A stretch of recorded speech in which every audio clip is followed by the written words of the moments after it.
Chalico, licenciada en Informática por el Instituto Politécnico Nacional, con más de 30 años de experiencia en consultoría TI y ciberseguridad, certificada ISO 27001 LED Implementor Leader WOMC Top Woman en ciberseguridad y docente en la UNAM en seguridad informática avanzada, mujer, inteligente, brillante. Bienvenida.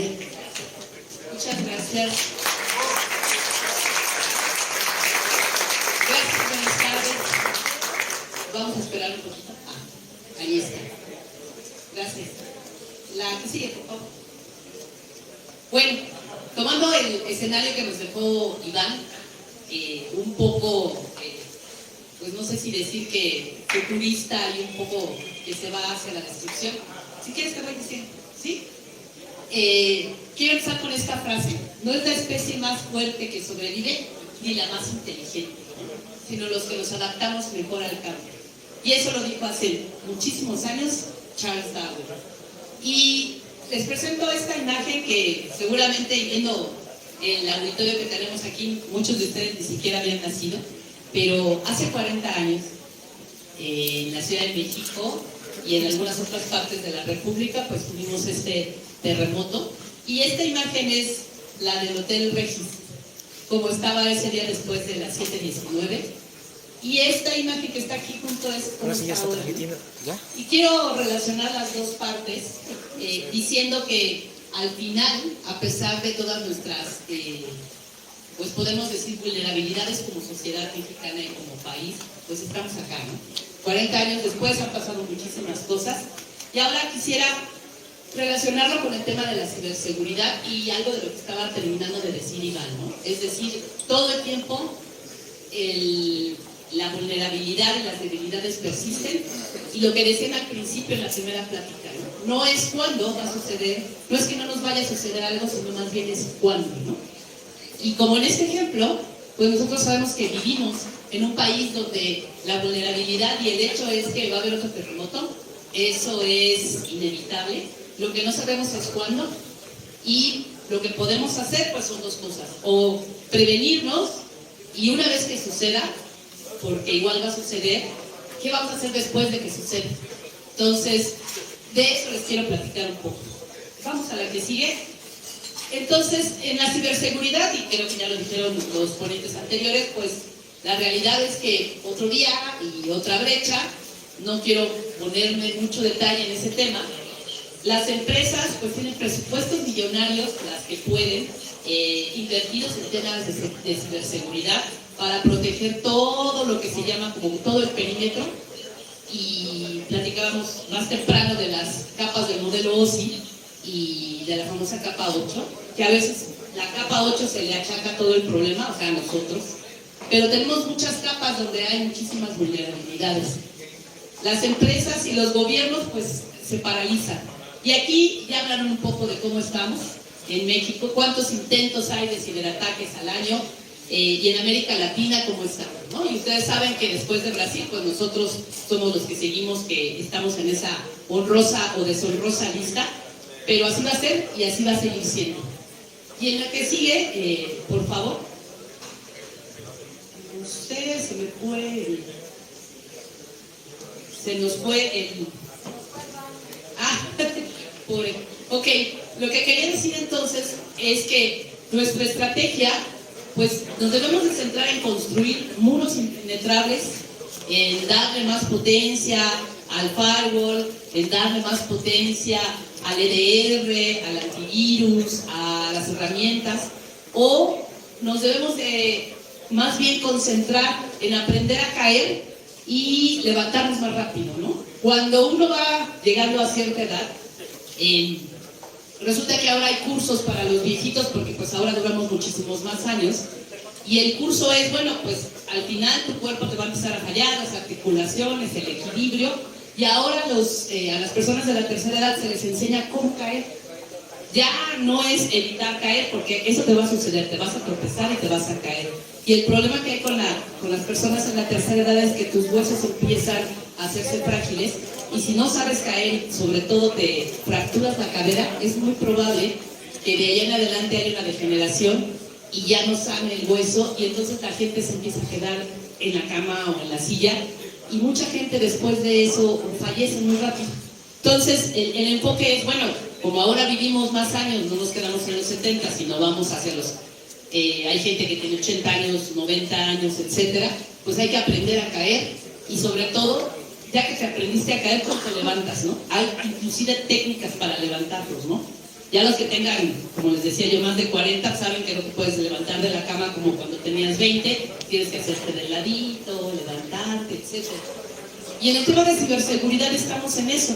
Y yo no les voy a platicar nada de software, sino vamos a hablar más bien de la mentalidad que queremos tener en este país, y sobre todo en las empresas, en este caso las pymes, que más del 90% de la gente que trabaja en este país tiene una pyme, ¿no? Las empresas grandes que emplean muchísima gente, pues no emplean tanta gente, ¿no? Realmente este país está construido sobre las pymes. Y en la que sigue, por favor, es el paradigma de los muros, ¿no? La prevención. Es cierto que es muy bueno estar en la prevención, es decir, si yo prevengo y pongo todos los muros y todas las defensas que puedo y las pongo dobles o triples, ya con eso tengo una seguridad total. Puedo bloquear al menos el 99% de los ataques, lo cual los que conocen de SLA puede ser que sea una muy buena medida. Pero aquí el problema es que los atacantes nada más necesitan tener éxito una sola vez.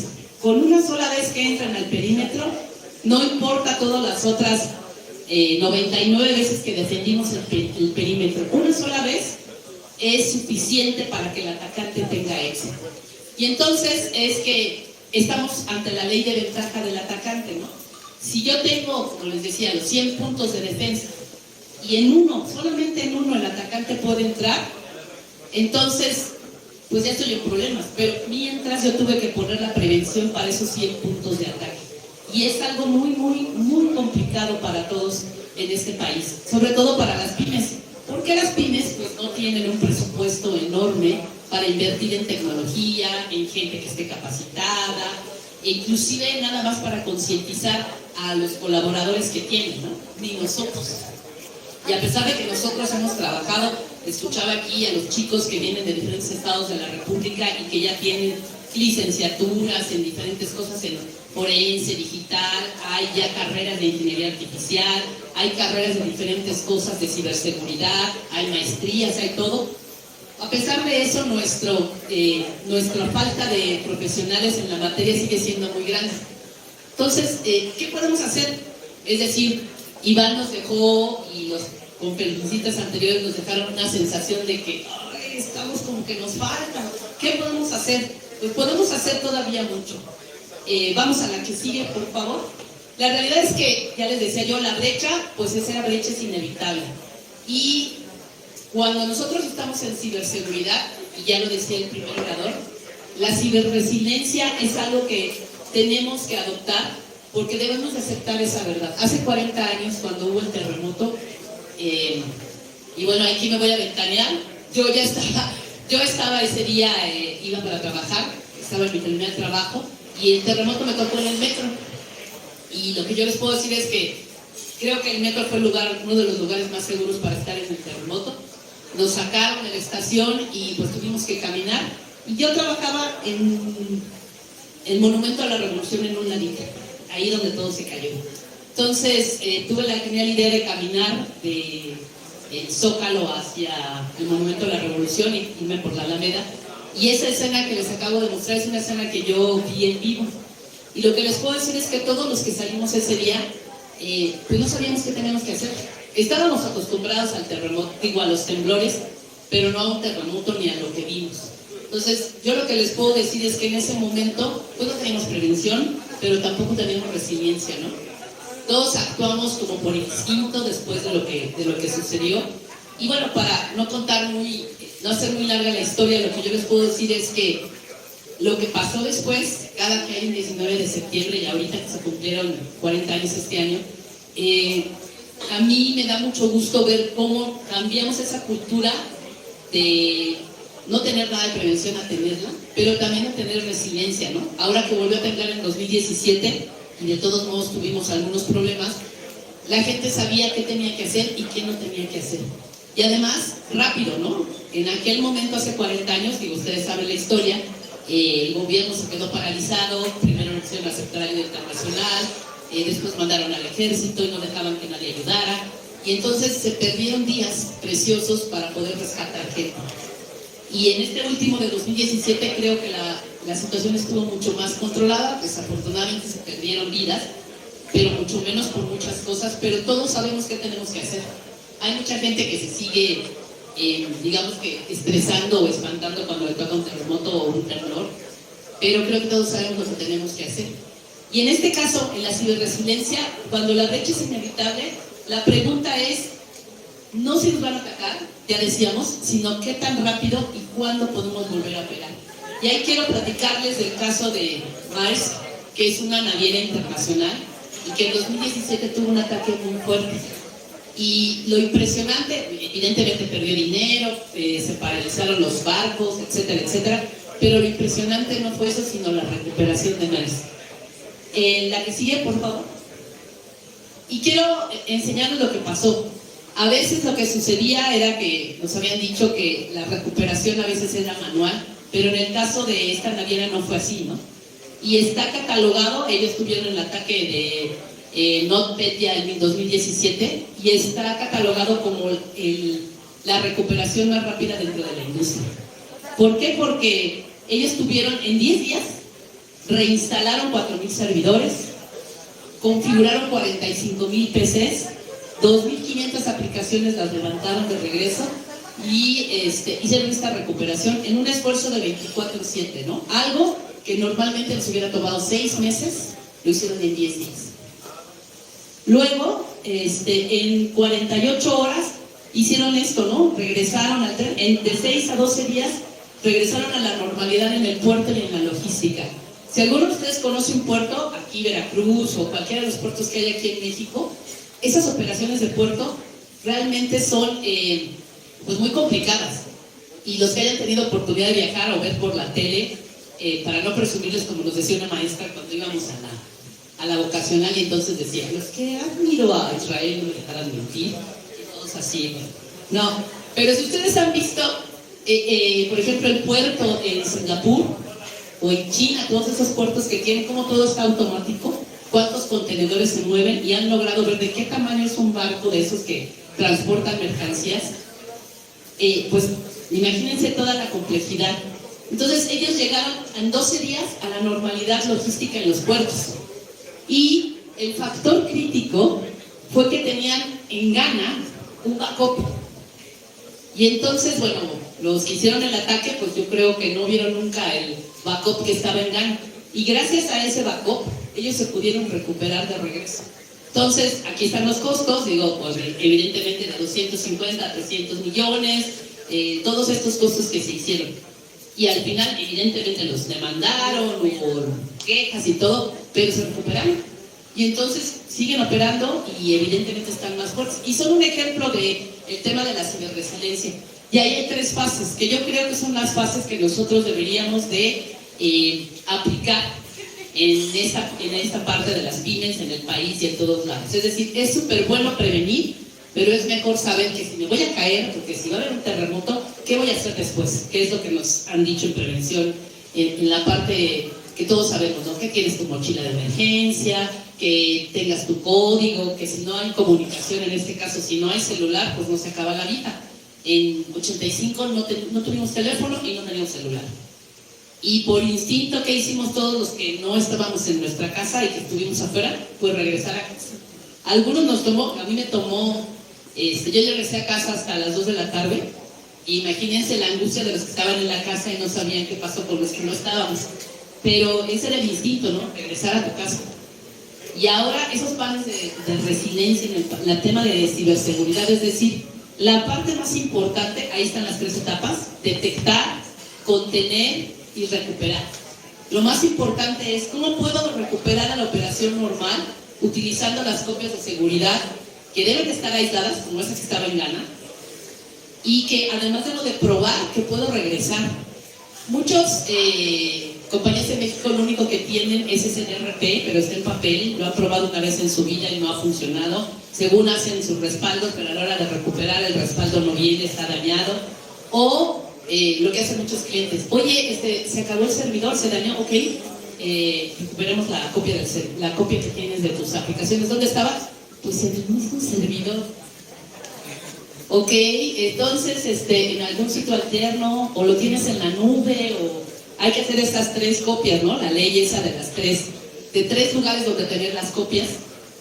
Uno que esté en la nube, otro que esté en otra institución y otro que esté desconectado y alejado. Eso es lo que nos va a ayudar a podernos recuperar.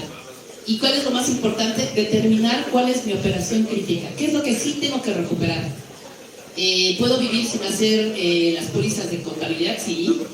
A lo mejor puedo vivir sin reportarle a Hacienda los impuestos. Pues sí, también puedo vivir. Pero si soy una empresa que vendo por internet, ¿qué es lo que no puede pasar? Pues que no pueda vender, ¿no? ¿Y cuánto tiempo puede estar sin vender para que no salga del mercado? Esas son las cosas que necesitamos recuperar y determinar. Y de ahí, la métrica más importante ya no es cuando yo le reporto a la dirección, bloqueamos tantos ataques, nuestro EDR y monitoreamos.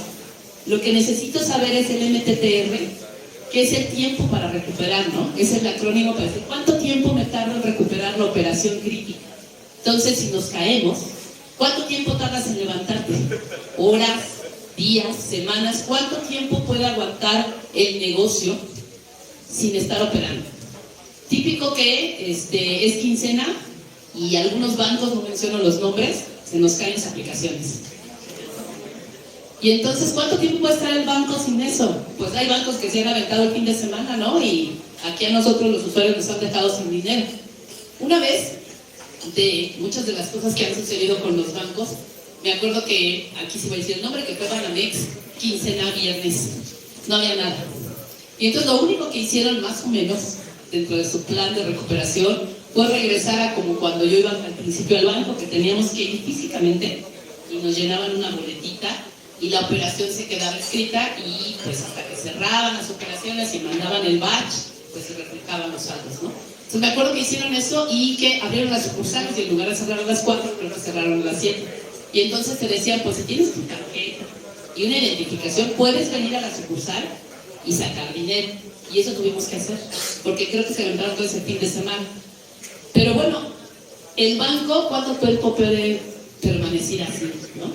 Ya han ustedes oído que hay ataques en hospitales, hay ataques en el retail, hay ataques en todas partes. Entonces, lo importante no es pensar que no me van a atacar o gastarme todo mi dinero en la parte de prevención, sino que también tengo que destinar el presupuesto que tengo para invertir en la parte de resiliencia, de cómo me recupero, de probar cómo me recupero y de que todos en la organización sepamos qué tenemos que hacer para recuperarnos.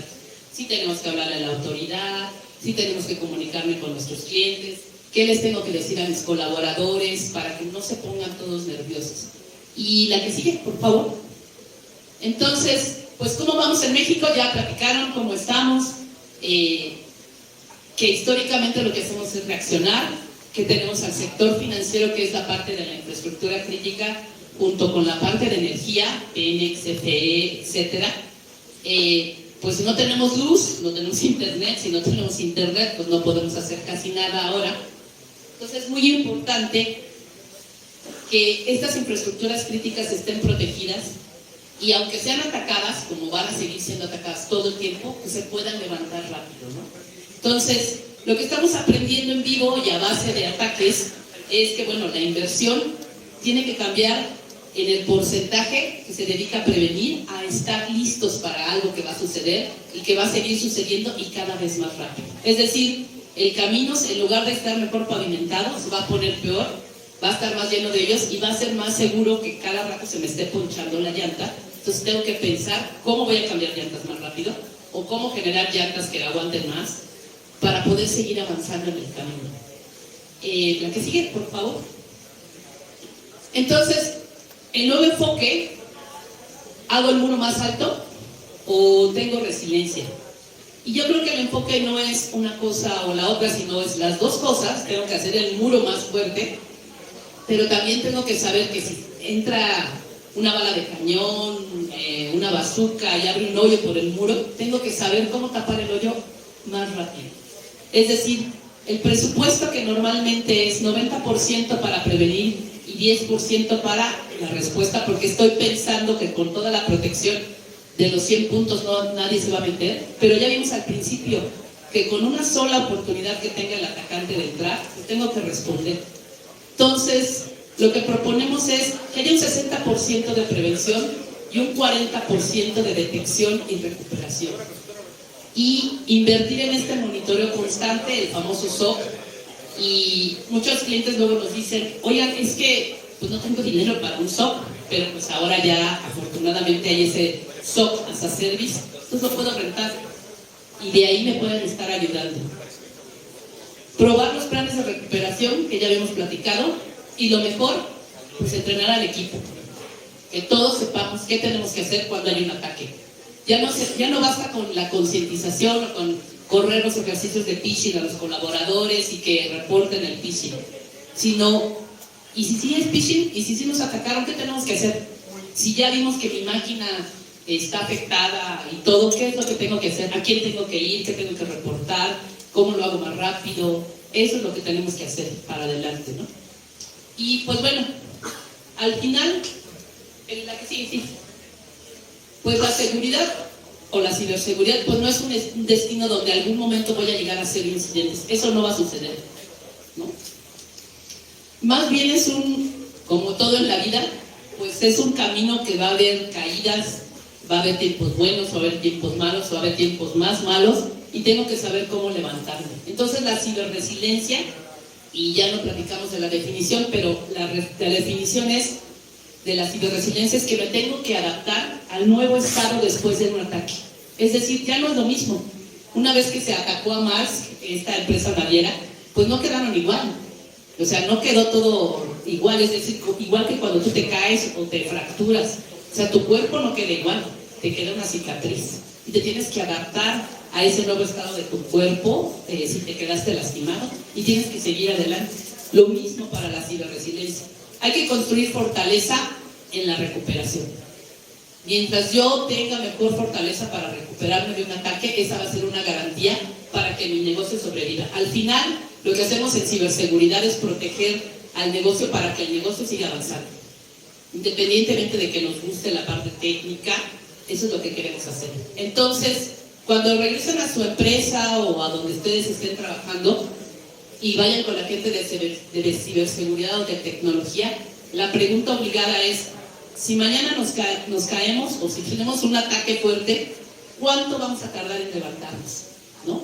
Entonces, el futuro de todos y del negocio, pues depende de esa respuesta. Mientras más rápido podamos levantarnos y tengamos el plan bien puesto, mejor será nuestro destino en el tema de ciberseguridad. Así que el desafío para todos ustedes es ese, que vayan, pregunten y se pregunten a sí mismos, si nos caemos mañana o llega un ataque, ¿cómo me levanto más rápido? Gracias.